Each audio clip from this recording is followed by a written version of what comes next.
नमस्कार दोस्तों, मैं रेखा धीमान आपसे हमेशा छात्रों से संबंधित बात करती रहती और बहुत लंबा मेरा शिक्षण का मतलब टीचिंग का मेरा एक्सपीरियंस रहा है और बहुत सारे बच्चों की समस्याएं सामने आती रही हैं और उस पर गहन विचार करके पेरेंट्स से बात भी होती रहती थी। तो आज इस वीडियो के माध्यम से मैं पेरेंट्स को एक संदेश दूंगी कि उनका संदेश नहीं, हम बातचीत करेंगे और गंभीरता से पेरेंट्स को सोचना है कि पेरेंट्स का जो व्यवहार होता है बच्चों के साथ वो कैसा होना चाहिए, उनकी पढ़ाई पर उनके व्यवहार का कितना असर पड़ता है। क्योंकि टीचर्स तो सिर्फ पढ़ाते हैं, पर जो घर का माहौल होता है, घर पे बच्चे के साथ आपको कैसे डील करना है, उसकी विस्तृत चर्चा मैं आपसे करूंगी और उम्मीद भी करूंगी कि अंत तक आप वीडियो को सुनेंगे और फिर उस पर आप अपने विचार भी व्यक्त करेंगे और अपने व्यवहार में भी वैसा ही बदलाव या आप अपने व्यवहार के बारे में सोचेंगे। ये मैं नहीं कहती कि पेरेंट्स का व्यवहार खराब होता है, पर जाने अनजाने में कई चीज़ें ऐसी होती हैं। तो चलो चर्चा करते हैं। वीडियो को अंत तक देखना और उस पर विचार करना। किसी भी समाज की प्रगति उसकी आने वाली पीढ़ी पर निर्भर करती है, ये तो हम सभी मानते हैं। और आने वाली पीढ़ी का निर्माण बच्चों से होता है, जो हमारे अपने बच्चे हैं। बच्चे केवल विद्यालयों में नहीं गढ़े जाते, कि बनाए नहीं जाते कि इनका कैसा बनाना है, बल्कि उनका वास्तविक निर्माण घर की चार दीवारी के भीतर ही होता है। माता पिता का व्यवहार, सोच और दृष्टिकोण बच्चों की शिक्षा, उनकी पर्सनैलिटी और भविष्य की दिशा तय करता है। पढ़ाई केवल किताबें रटने का नाम नहीं है, बल्कि यह एक मानसिक, भावनात्मक मतलब इमोशनल और सामाजिक प्रक्रिया है, जिस पर माता पिता का व्यवहार का गहरा असर पड़ता है।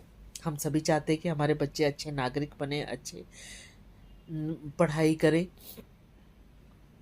तो मैं बोलूँगी कि घर बच्चे का पहला विद्यालय होता है, पहला स्कूल उसका घर होता है। बच्चे का पहला शिक्षक माता पिता होते हैं, पहला विद्यालय उनका घर। घर का वातावरण यदि शांत, प्रेमपूर्ण और सहयोगी हो तो बच्चा स्वाभाविक रूप से सीखने की ओर आकर्षित होता है। कि हम बोलते हैं ना कि वो ऑटोमेटिकली जो सीखता है वो उसके ऊपर घर का असर ज़्यादा रहता है।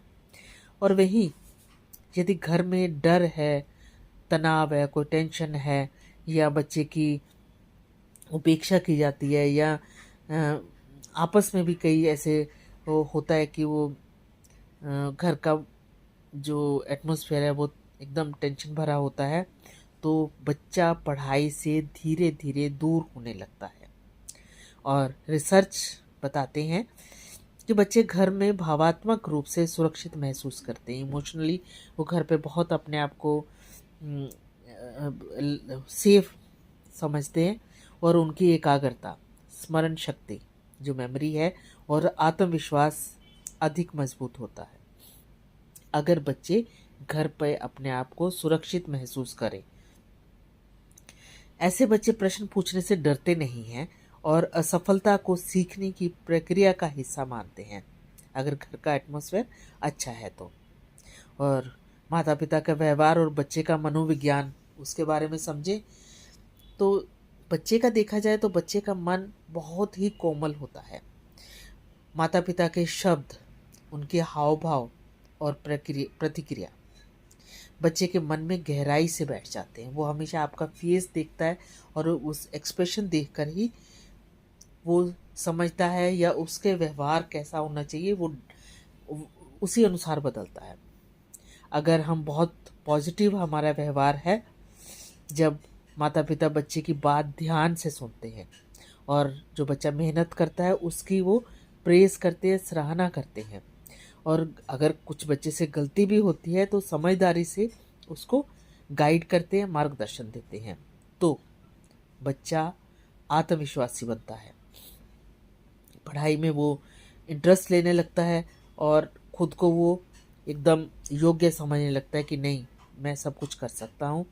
ऐसा बच्चा दबाव में नहीं बल्कि आत्मिक प्रेरणा से पढ़ता है। जो इंटरनल उसको ताकत मिलती है वो उसी से पढ़ता है। और दूसरी तरफ डांट फटकार और अपमान के दुष्परिणाम क्या होते हैं? अपमान के हम जब उसको बेहतर बनाने के लिए कुछ बातें बोल देते हैं, अक्सर यह धारणा होती है कि सख्ती से बच्चा बेहतर पढ़ेगा, परंतु अत्यधिक डांट, थोड़ी बहुत तो डांटना पड़ता है, पर बहुत ज़्यादा डांट मार या उसके इंसल्ट करो तो बच्चे में डर पैदा हो जाता है और उसकी जो वो रचनात्मकता, जो क्रिएटिविटी होती है वो ख़त्म होती है और वो पढ़ाई को बोझ बना देता है, बोझ समझने लगता है। डर के कारण पढ़ाई करने वाला बच्चा परीक्षा में घबरा जाता है, अपनी वास्तविक क्षमता नहीं दिखा पाता और धीरे धीरे जो उसका सेल्फ कॉन्फिडेंस, आत्मविश्वास वो खो देता है। यह स्थिति लंबे समय में मानसिक तनाव का कारण बन सकती है। तो ये बहुत चीज़ ध्यान रखने वाली है। और दूसरा कि हम बहुत तुलना कर देते हैं, कंपैरिजन दूसरे बच्चों से करते हैं कि देखो उसका बच्चा कितना होशियार है, तुम उससे कम क्यों हो। ऐसी तुलना बच्चे के मन में हीन भावना, ईर्ष्या और आत्मग्लानि, मतलब वो अपने आप को ना वो गुनाहगार समझने लगता है। तुलना, ये एक शब्द मैं बोलूँगी, एक चुपचाप हम जैसे बच्चे को एक जहर की तरह दे रहे हैं। कभी भी मत करो ये वर्ड आपको चाहे बुरा लगेगा, पर हम ये एक जो मौन जहर इसको बोलती हूँ मैं, जो तुलना हम करते हैं किसी की। और हर एक बच्चा अपनी अलग उसकी क्षमता होती है, रुचि अलग होती है और अपनी गति से वो उसकी सबकी अलग अलग होती है। और तुलना करने से बच्चा जो स्वयं को असफल मानने लगता है कि वो फेलियर ही है और पढ़ाई से उसका जो लगाव होता है, जुड़ाव होता है, वो धीरे धीरे कम होने लगता है और कई बार ख़त्म भी हो जाता है। दुष्परिणाम यहाँ तक हो सकते हैं। अपेक्षाएं और दबाव का संतुलन। माता पिता की अपेक्षाएं स्वाभाविक हैं, ये तो मैं भी मानती हूँ, परंतु जब ये अपेक्षाएं दबाव में बदल जाती हैं तब समस्या उत्पन्न होती है। तो अच्छा करने की कोशिश करो, एक प्रेरणा है, अव्वल आना ही होगा, दबाव है। अगर ये दो सेंटेंस हम बच्चों को ये देखो कि उसको हम कोशिश करने के लिए बोलते हैं तो वो प्रेरणा दे रहे हैं, उसको हम थोड़ा मोटिवेट कर रहे हैं। पर जब बोलते हैं कि नहीं तुम्हें फर्स्ट आना ही है, तो ये प्रेशर आ जाता है बच्चे पे। और जब प्रेशर आता है तो बच्चे को रटने की आदत हो जाती है, सीखने की खुशी वो खो देता है, मतलब जो उसको सेटिस्फेक्शन मिलने होती है वो ख़त्म हो जाती है और फेल होने से, असफल होने से वो डरने लगता है। और स्वस्थ अपेक्षाएं बच्चे को आगे बढ़ाती, जबकि अस्वस्थ दबाव उसे भीतर से तोड़ तक देते। और एक और चीज़ कहूँगी, ध्यान से इस बात को भी सुनना कि माता पिता के आपसी संबंधों का असर भी बच्चे पर पड़ता है।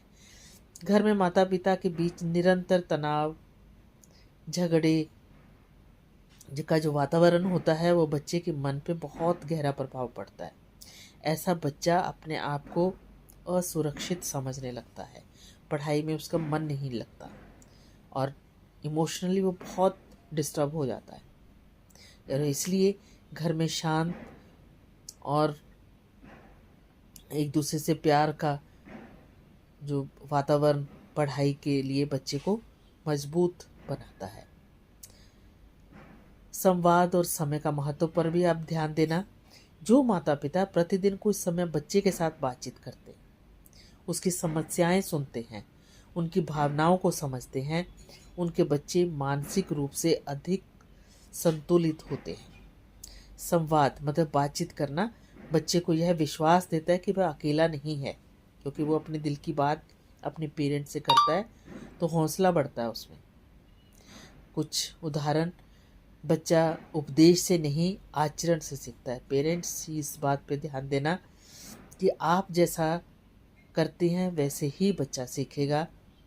यदि माता पिता समय का सम्मान करते हैं, मतलब खुद डिसिप्लिन में है, पढ़ने लिखने की आदत रखते हैं, आप भी बुक्स लेके बैठिए, आप भी स्टोरी बुक्स या अपने नॉलेज के लिए बुक्स पढ़िए, और सीमित डिजिटल उपयोग करते हैं, जो कि कम वो कंप्यूटर पे या मोबाइल पे रहते हैं, तो बच्चा वही व्यवहार अपनाता है। माता पिता का आचरण बच्चों की शिक्षा का एक मौन पाठ्यक्रम होता है। जो सिलेबस होता है, हम बोलते हैं ना कि बुक्स जैसे स्कूल का सिलेबस है, पर जैसा हमारा व्यवहार होगा बच्चा वैसा ही सीखेगा। माता पिता के लिए कुछ सुझाव हैं। अंकों से अधिक प्रयास की सराहना करें कि उसने कितनी कोशिश की, ये ध्यान रखो।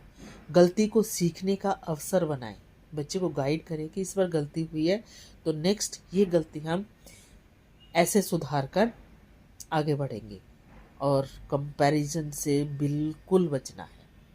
किसी की तुलना नहीं करनी कि फलाना का बच्चा ऐसा है, आप ऐसे क्यों नहीं हो, बिल्कुल नहीं। और बच्चे को इमोशनल उसको सुरक्षा दें, पढ़ाई को जीवन से जोड़कर समझाएं, शिक्षक और विद्यालय से सहयोग बनाए रखें। अंत में मैं कहूँगी कि बच्चे की पढ़ाई केवल स्कूल या कोचिंग की जिम्मेदारी नहीं है, यह माता पिता के व्यवहार, सोच और संवेदनशीलता का ही प्रतिबिंब है। प्रेम, धैर्य और समझ से भरा व्यवहार न केवल बच्चे को शैक्षणिक जो उसकी पढ़ाई लिखाई की उसकी सफलता सुनिश्चित करता है, बल्कि उसे एक सशक्त, आत्मविश्वासी और संतुलित नागरिक भी बनाता है। तो हमें क्या करना है, हमें अपना व्यवहार बच्चे के लिए एक सहारा बनना है। वो इमोशनली आप पर बहुत डिपेंड करता है। हाँ, स्कूल में सिर्फ वो पढ़ाई करता है, पर घर पे आप उसे मानसिक सहयोग दें तो आपका बच्चा बहुत आगे जाएगा। यही मेरी शुभकामनाएं हैं कि सबके बच्चे अच्छे से पढ़ाई करें, अच्छी मुकाम हासिल करें। बस पेरेंट्स को थोड़ा सा प्रयास करना है। तो जल्दी ही मैं आपको फिर मिलूँगी। आप मेरे इस चैनल को सब्सक्राइब करें और यह संदेश आप हर पेरेंट्स तक पहुंचाने की कोशिश करें, ताकि वो अच्छा व्यवहार करें और अच्छे नागरिक बने। धन्यवाद, फिर जल्दी ही मिलूँगी।